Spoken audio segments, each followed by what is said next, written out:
Assalamualaikum warahmatullahi wabarakatuh.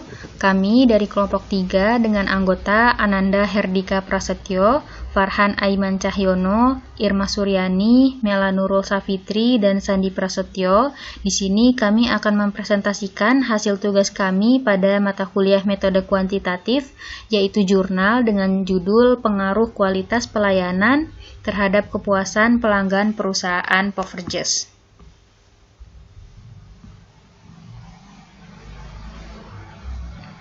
Selanjutnya adalah hipotesa yang digunakan pada penelitian ini adalah H0, terdapat pengaruh kualitas pelayanan terhadap kepuasan pelanggan perusahaan Poverjes. H1, tidak terdapat pengaruh kualitas pelayanan terhadap kepuasan pelanggan perusahaan Poverjes. Metode penelitian yang digunakan pada penelitian ini adalah metode kuantitatif, sedangkan dalam menganalisis data menggunakan statistik deskriptif. Di dalam penelitian, masing-masing variabel akan dideskripsikan dan dijelaskan pengaruh antar variabel yang diteliti. Variabel bebas terdiri dari kualitas pelayanan yang dilambangkan dengan X, dan variabel terikatnya adalah kepuasan pelanggan yang dilambangkan dengan Y. Analisis data penelitian ini adalah analisis regresi linear sederhana menggunakan aplikasi SPSS versi 20. Karakteristik responden pada penelitian ini dibagi menjadi dua, yaitu karakteristik jenis kelamin dan karakteristik usia. Untuk karakteristik jenis kelamin, terdapat jenis kelamin perempuan yang berjumlah 33 orang, dan responden laki-laki yang berjumlah 17 orang, dengan keseluruhan responden 50 orang. Untuk karakteristik usia, terdapat usia 17 sampai dengan 20 tahun sebanyak 26 orang, dan usia 21 sampai dengan 24 tahun sebanyak 21 orang, serta yang terakhir dari usia 25 sampai dengan 28 tahun sebanyak 4 orang. Analisis dan interpretasi data yang pertama adalah uji validitas data. Uji validitas data ini digunakan untuk mengukur sah atau tidaknya suatu kuesioner. Kuesioner dikatakan valid jika pertanyaan atau pernyataan pada kuesioner mampu mengungkapkan sesuatu yang akan diukur oleh kuesioner tersebut. Metode yang digunakan untuk menilai validitas kuesioner tersebut adalah korelasi product moment atau menggunakan bivariate person. Kita akan mulai mempraktikkan cara perhitungan uji validitas data. Yang pertama, di sini sudah ada data dari hasil kuesioner yang berjumlah 50 responden dengan total X14 dan Y4. Kita kopikan keseluruhan data.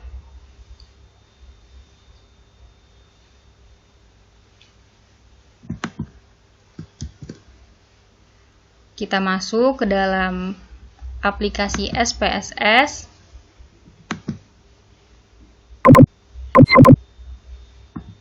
Lalu pada data view kita paste data yang sebelumnya sudah kita copy dari Excel. Kita masuk ke variabel view. Di sini kita akan merubah name dengan sesuai dari variabel itu sendiri, yaitu variabel X1 sampai dengan X14.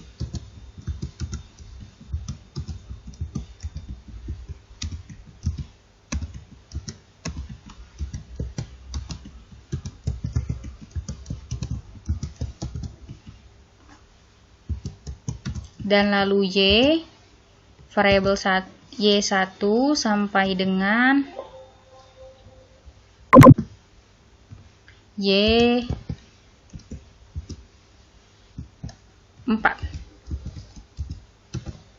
Lalu untuk desimalnya kita ubah menjadi 0.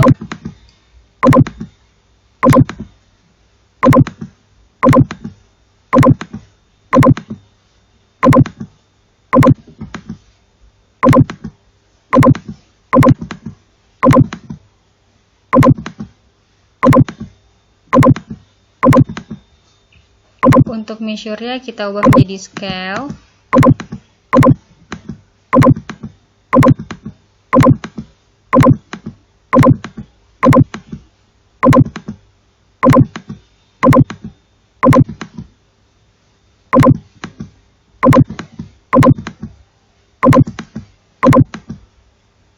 Kita kembali ke data view, dan untuk menganalisis kita ketik analyze, lalu correlate dan bivariate. Di sini kita klik semua variabel dan pindahkan ke dalam kotak variabel. Pastikan percent, total, dan flag signifikannya tercentang. Kita klik OK. Lalu akan muncul output dari uji validitas data tersebut. Di sini kita lihat pada tabel yang terakhir, tabel sebelah sini. Dan jika kita simpulkan atau kita pindahkan menjadi data yang lebih mudah untuk dilihat seperti ini. Ada percent correlation dan nilai signifikan dari tiap butir pertanyaannya. Dan untuk Airtable ini kita dapatkan dari Airtable di sini. Caranya adalah dengan rumus DF sama dengan N-2. N ini berarti jumlah responden. Karena jumlah responden dalam penelitian ini adalah 50, berarti 50 dikurangi dengan 2 hasilnya 48. Di sini di 48 kita dapatkan 0,2787 untuk Airtable ya. Yang pertama kita perhatikan adalah nilai signifikasinya.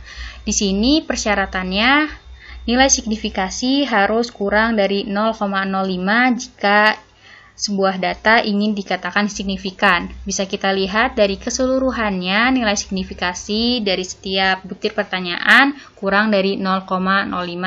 Selanjutnya kita perhatikan untuk percent correlation atau R hitung dengan Airtable. Kita bandingkan dengan persyaratan R hitung tidak boleh lebih kecil dari Airtable, dan berdasarkan tabel tersebut menunjukkan masing-masing dari item pertanyaan pada setiap variabel, baik variabel X maupun variabel Y, memiliki nilai R hitung lebih besar daripada Airtable, maka data keseluruhannya dapat dinyatakan valid. Selanjutnya adalah uji reliabilitas data. Uji reliabilitas data ini adalah sejauh mana hasil pengukuran dengan menggunakan objek yang sama akan menghasilkan data yang sama. Dan adapun ketentuan dari uji reliabilitas data ini adalah jika nilai Cronbach alpha lebih besar dari 0,6, maka dapat dikatakan reliable. Namun, jika nilai Cronbach alpha kurang dari 0,6, maka tidak reliable. Untuk mempraktikkan cara pengujian reliabilitas data ini, kita menggunakan data yang digunakan untuk uji validitas sebelumnya. Kita klik Analyze, kita klik Scale, lalu Reliability Analysis. Di sini untuk variabel yang pertama itu variabel X, kita blok semua untuk variabel X. Kita pindahkan ke kotak item, lalu kita klik OK, dan nantinya akan muncul output berupa Cronbach alpha, yaitu sebesar 0,939. Selanjutnya untuk variabel Y masih sama seperti sebelumnya, kita klik Analyze, Scale, Reliability Analysis. Sebelumnya kita dapat memindahkan seluruh variabel X ke tempat sebelumnya dan kita pindahkan variabel Y saja ke dalam kotak items. Kita klik OK. Setelah itu akan muncul di sini Cronbach alpha untuk variabel Y sebesar 0,895. Di sini kita bisa lihat hasil dari Cronbach alpha dari masing-masing variabel. Nah, hasil uji reliabilitas ini menghasilkan nilai Cronbach alpha di setiap variabel, yaitu variabel X kualitas pelayanan dan variabel Y kepuasan pelanggan di atas 0,6, sehingga dapat dikatakan setiap pertanyaan merupakan variabel yang reliable. Dan untuk uji koefisien korelasi dan uji-uji lain selanjutnya akan dijelaskan oleh teman-teman. Lalu selanjutnya ada uji koefisien korelasi. Analisis korelasi adalah metode statistika yang digunakan untuk menentukan suatu besaran yang menyatakan bagaimana kuat hubungan suatu variabel dengan variabel, dengan tidak mempersoalkan apakah suatu variabel tertentu tergantung kepada variabel lain. Semakin nyata hubungan linear atau garis lurus, maka semakin kuat atau tinggi derajat hubungan garis lurus antara kedua variabel atau lebih. Untuk menerapkan koefisien korelasi antara dua variabel yang masing-masing mempunyai skala pengukuran interval, maka digunakan korelasi produk momen yang dikembangkan oleh Carl Pearson. Rumus korelasi produk momen ini ada dua macam, yaitu korelasi produk momen dengan rumus simpangan atau deviasi, dan korelasi produk momen dengan angka kasar. Hasil perhitungan korelasi pada dasarnya dapat dikelompokkan menjadi tiga kelompok, yaitu korelasi positif kuat apabila hasil perhitungan korelasi mendekati +1. Ini berarti bahwa setiap kenaikan skor atau nilai pada variabel X akan diikuti dengan kenaikan skor atau nilai variabel Y. Sebaliknya, jika variabel X mengalami penurunan, maka akan diikuti dengan penurunan variabel Y. Lalu yang kedua, korelasi negatif kuat. Apabila hasil perhitungan korelasi mendekati -1 atau sama dengan -1, ini berarti bahwa setiap kenaikan skor atau nilai pada variabel X akan diikuti dengan penurunan skor atau nilai variabel Y. Sebaliknya, apabila skor atau nilai dari variabel X turun, maka skor atau nilai dari variabel Y akan naik. Lalu yang ketiga, tidak ada korelasi. Apabila hasil perhitungan korelasi mendekati 0 atau sama dengan 0, hal ini berarti bahwa naik turunnya skor atau nilai satu variabel tidak mempunyai kaitan dengan naik turunnya skor atau nilai variabel yang lainnya. Apabila skor atau nilai variabel X naik, maka tidak selalu diikuti dengan naik atau turunnya skor atau nilai variabel Y. Demikian juga sebaliknya. Dengan berpedoman pada pernyataan tersebut, maka dapat dilakukan rincian sebagai berikut. Jika nilai R itu 0, maka nilai interpretasinya itu adalah tidak berkorelasi. Dan jika nilai R itu 0,01 sampai dengan 0,20, maka nilai interpretasinya itu dibilang korelasi sangat rendah. Lalu jika nilai R itu 0,21 sampai dengan 0,40, maka nilai interpretasinya itu rendah. Dan jika nilai R itu 0,41 sampai dengan 0,60, maka nilai interpretasinya itu agak rendah. Dan jika nilai R 0,61 sampai dengan 0,80, maka nilai interpretasinya itu cukup. Dan jika nilai R itu 0,81 sampai dengan 0,99, yaitu nilai interpretasinya itu tinggi. Dan jika nilai R itu 1, maka dinilai interpretasi itu sangat tinggi. Berikut adalah hasil uji koefisien korelasi dari data yang didapat. Selanjutnya, saya akan menunjukkan cara mencari nilai koefisien korelasi. Di sini adalah data yang kelompok kami kumpulkan. Sebelum itu, saya akan melakukan uji normalitas data dengan cara klik Analyze, lalu kita pergi ke Non-Parametric Test, lalu kita pencet, lalu kita klik Sampel KS. Lalu kita masukkan total X dan total Y, lalu kita klik OK. Lalu di sini muncul output uji normalitas. Diketahui nilai p-value untuk variabel total X yaitu 0,958 dan variabel Y yaitu 0,065. Nilai kedua variabel tersebut lebih besar dari 0,05. Maka bisa diartikan variabel total X dan Y berdistribusi secara normal. Setelah lolos dari distribusi data, selanjutnya saya akan melakukan uji korelasi Pearson. Caranya yaitu kita klik Analyze, lalu kita klik Correlate, lalu Bivariate. Lalu kita masukkan lagi variabel total X dan total Y. Lalu kita klik OK.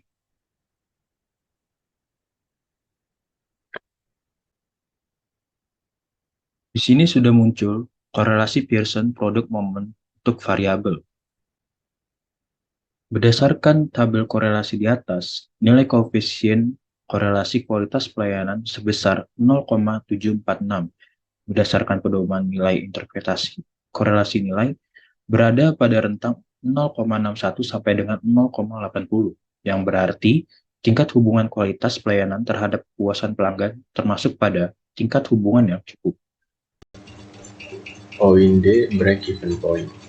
Perusahaan Poverties akan menjual produknya dengan volume analyze 100 dengan fixed cost sebesar Rp158.568, variable cost 3.112, serta revenue per unitnya 15.000. Berapa banyak produk yang harus terjual agar mencapai break-even point? Kemudian kita coba buka aplikasi POMQM-nya, kemudian kita klik break-even cost, kemudian break-even analysis, kemudian kita beri judul Poverties.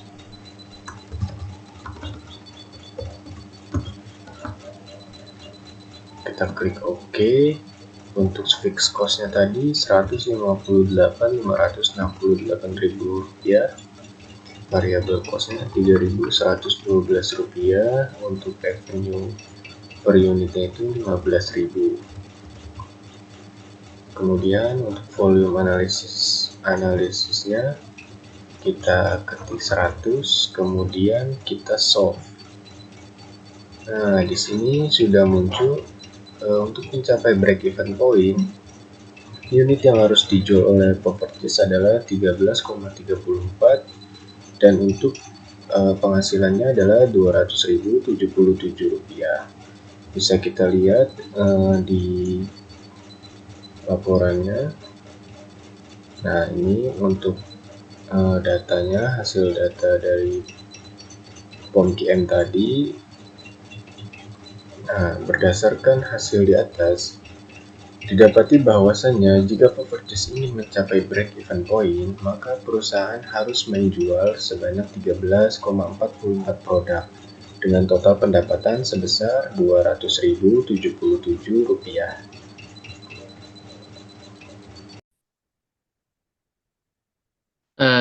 Baik, di sini saya akan menjelaskan forecasting pada perusahaan Poverties. Pertama kali, forecasting adalah salah satu metode untuk melakukan perencanaan dan pengendalian produksi untuk menghadapi ketidakpastian di masa depan, lebih khusus untuk memprediksi permintaan produk di waktu mendatang menggunakan data yang ada pada periode sebelumnya. Tujuan forecasting sendiri adalah meramalkan seberapa jauh sebuah proyek atau perusahaan bisa berkembang di pasar yang akan dimasuki, dengan merumuskan berbagai risiko dan ketidakpastian bisnis. Dapat diketahui lebih dulu seberapa besar potensi perusahaan pada pasar tersebut. Nah, pada bagian ini merupakan data penjualan 8 bulan terakhir perusahaan Poverties yang dimulai dari bulan Januari sampai dengan bulan Agustus.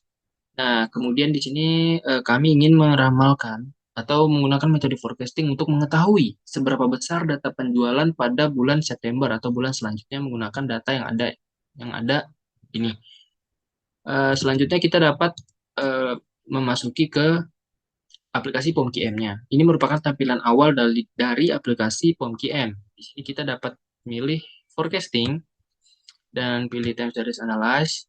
Langsung akan muncul tampilan seperti ini. Di bagian title kita dapat merubahnya menggunakan nama perusahaannya. Di sini kami menggunakan PT Poverties.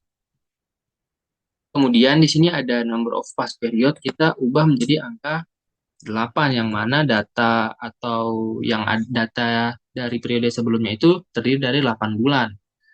Di sini kita ubah menjadi Januari dan start dari bulan Januari karena tadi datanya dimulai dari bulan Januari. Kemudian jika sudah dapat klik OK.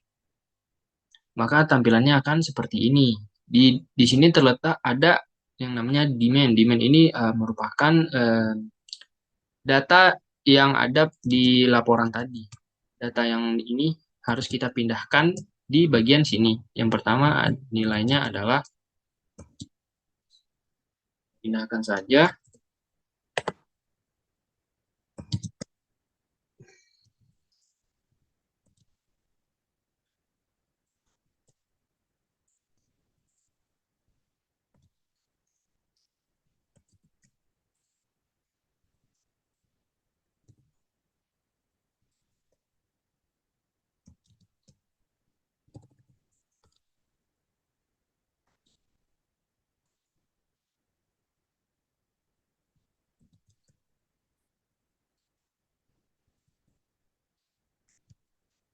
Ini kan datanya telah sesuai dengan laporan yang ada atau data yang ada. Kemudian di sini ada solve untuk mendapatkan hasilnya. Langsung kita klik saja. Maka akan muncul hasil seperti ini. Dan di sini ada tulisannya forecast next period, yang berarti data penjualan yang diperkirakan pada bulan September atau bulan selanjutnya adalah sebesar 525 piece overdress menggunakan metode forecasting, menggunakan metode knife method. Seperti pada laporan kami yang telah kami tulis di sini. Dari tampilan gambar di atas menunjukkan bahwa dengan knife method, jumlah penjualan pada periode atau bulan ke-9, bulan September, adalah 525 unit. Sekian forecasting dari saya. Selanjutnya akan dibahas linear programming. Baik, selanjutnya di sini ada linear programming. Linear programming ini merupakan metode matematik dalam mengalokasikan sumber daya yang terbatas untuk mencapai suatu tujuan seperti memaksimumkan keuntungan dan meminimumkan biaya. Adapun tujuan dari linear programming ini adalah untuk mencari titik maksimum atau minimum dari sebuah fungsi tujuan dengan kendala atau batasan yang dimiliki, dan juga mencari solusi terbaik dari berbagai kendala atau batasan yang dihadapi. Nah, di sini ada contoh kasus perusahaan Powerjazz ingin menentukan jumlah optimal dari 2 jenis produk yang harus diproduksi setiap harinya untuk mencapai keuntungan yang maksimum, di mana biaya produksi per porsi dengan topping coklat adalah Rp5.000 dan biaya produksi per porsi dengan topping keju adalah Rp7.000. Penjual menjual produk dengan topping coklat dan keju dengan harga yang sama, yaitu Rp15.000 per porsi. Penjual memiliki batasan kapasitas produksi dan persediaan bahan baku sebagai berikut. Yang pertama, penjual hanya memiliki waktu 6 jam atau 360 menit untuk memasak Powerjazz setiap harinya. Yang kedua, setiap porsi dengan topping coklat memerlukan waktu memasak selama 2 menit. Lalu setiap porsi dengan topping keju memerlukan waktu memasak selama 3 menit. Lalu untuk penjual memiliki stok bahan baku untuk membuat 50 porsi topping coklat dan 40 porsi topping keju setiap harinya. Sebelum kita memasukkan data ke dalam PMQM, kita harus memformulasikan masalah ini terlebih dahulu ke dalam bentuk formulasi matematis. Nah, yang pertama kita harus menentukan variabel, lalu yang kedua menentukan fungsi tujuan, yang ketiga menentukan fungsi kendala atau fungsi batasan. Nah, untuk menentukan variabel di sini kita bisa lihat dari jumlah jenis produknya. Di sini ada 2 jenis produk, yaitu produk dengan topping coklat dan juga dengan topping keju. Bisa kita asumsikan di sini bahwa untuk produk dengan topping coklat itu adalah X1 dan produk dengan topping keju itu adalah X2. Lalu selanjutnya kita menentukan fungsi tujuan. Fungsi tujuannya di sini adalah untuk memaksimumkan keuntungan. Nah, keuntungan itu didapat dari harga jual dikurangi biaya produksi. Harga jual untuk produk X1 atau produk dengan topping coklat adalah Rp15.000 dan biaya produksinya adalah Rp5.000, maka didapat keuntungannya adalah Rp10.000. Lalu untuk produk X2 atau dengan produk dengan topping keju, harga jualnya sama yaitu Rp15.000 dan untuk biaya produksi per porsinya adalah sebesar Rp7.000, maka didapat hasil untuk keuntungan produk X2 adalah Rp8.000. Seperti yang dapat dilihat di sini fungsi tujuannya yaitu 15.000 X1 ditambah 15.000 X2 dikurangi 5.000 X1 dikurang 7.000 X2, maka didapat hasil 10.000 X1 ditambah 8.000 X2. Lalu selanjutnya adalah menentukan fungsi batasan. Fungsi batasan di sini ada batasan menurut waktu produksi dan juga batasan bahan baku. Untuk waktu produksi di sini batasannya ada di 2x1 ditambah 3x2 kurang dari atau sama dengan 360. 2x1 ini didapat dari waktu memasak untuk topping coklat. Lalu 3x2 didapat dari waktu memasak untuk topping keju. 360 ini didapat dari batasan penjual hanya memiliki waktu 6 jam atau 360 menit untuk memasak poffertjes setiap harinya. Lalu selanjutnya adalah batasan untuk bahan baku X1, di mana bahan baku X1 dalam satu hari hanya tersedia sebanyak 50, lalu untuk bahan baku X2 hanya tersedia sebanyak 40. Nah, setelah menyusun formulasi linear programmingnya, semua data dapat kita masukkan ke dalam program POM-VM.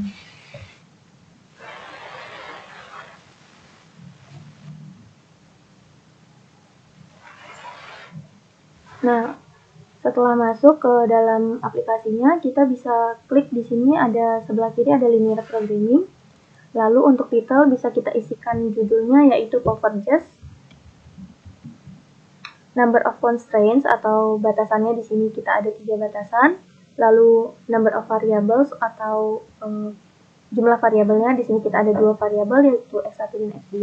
Lalu untuk objektif kita di sini pilih maximize karena kita ingin menghitung keuntungan maksimum. Lalu untuk row names di sini kita bisa pilih constraint 1, 2, 3. Pada column names kita bisa pilih X1, X2, X3. Lalu klik OK. Nah, pada kolom ini kita bisa isikan fungsi tujuannya, di mana tadi telah didapat fungsi tujuannya adalah 10.000 X1 ditambah 8.000 X2. Lalu untuk constraint pertama atau batasan pertamanya tadi didapat angka 2x1 ditambah 3x2, maka di sini kita ketikkan 1 kurang dari atau sama dengan 40. Nah, setelah kita memasukkan semua fungsi tujuan dan juga batasannya, kita di sini bisa ketik solve dan akan langsung terlihat hasilnya di sini. Solusinya adalah untuk X1 mendapatkan angka 50, lalu untuk X2 adalah 40 dan total keuntungannya adalah 820.000. Nah, ini dapat diartikan sebagai untuk perusahaan poffertjes agar dapat mendapatkan keuntungan yang maksimum, dia dalam sehari harus memproduksi sebanyak 50 porsi produk X1 dan 40 porsi produk X2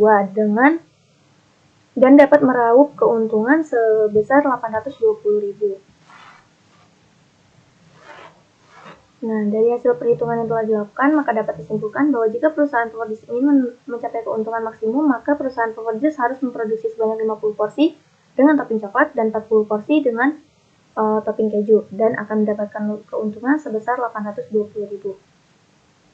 Lalu sebaiknya selanjutnya ada kesimpulan, yaitu dari hasil penelitian di atas dapat ditarik kesimpulan sebagai berikut. Yang pertama, dari uji validitas sebanyak 50 sampel mengenai pengaruh kualitas pelayanan terhadap kepuasan pelanggan poffertjes menunjukkan masing-masing item pertanyaan pada setiap variabel, baik variabel independen maupun dependen, dapat dinyatakan valid. Lalu dari uji reliabilitas yang digunakan untuk mengukur reliabel dari sampel X dan Y memiliki hasil untuk variabel X sebesar 0,939 dan variabel Y sebesar 0,895, di mana hasil dari kedua variabel ini adalah reliable, dikarenakan hasilnya melebihi angka 0,6. Lalu dari uji koefisien korelasi yang berguna untuk mengetahui tingkat hubungan antar variabel, didapat hasil tingkat hubungan kualitas pelayanan terhadap kepuasan pelanggan termasuk pada tingkat hubungan yang cukup, yaitu pada angka 0,746, yang artinya H0 diterima, karena variabel kualitas pelayanan berpengaruh terhadap variabel kepuasan pelanggan. Lalu dari analisa break-even point atau titik impas yang berguna untuk mengetahui titik impas pada penjualan poffertjes berada pada break-even point per produk sebesar 13,44 atau 13 porsi dan break-even point per harga sebesar Rp200.077. Dari analisa forecasting yang berguna untuk mengetahui peramalan penjualan pada periode selanjutnya dengan perhitungan penjualan dengan naik method pada 8 bulan terakhir dari bulan Januari hingga Agustus, menunjukkan hasil penjualan untuk periode selanjutnya atau bulan September sebesar 525 porsi. Dan yang terakhir, dari hasil perhitungan linear programming yang telah dilakukan sebelumnya dapat ditarik kesimpulan bahwa jika perusahaan poffertjes ingin mendapatkan keuntungan yang maksimal, maka perusahaan poffertjes harus menjual sebanyak 50 porsi produk dengan topping coklat dan 40 porsi produk dengan topping keju dan akan mendapatkan keuntungan sebesar Rp820.000. Sekian presentasi dan penjelasan dari kelompok kami, kurang lebihnya mohon dimaafkan. Wassalamualaikum warahmatullahi wabarakatuh.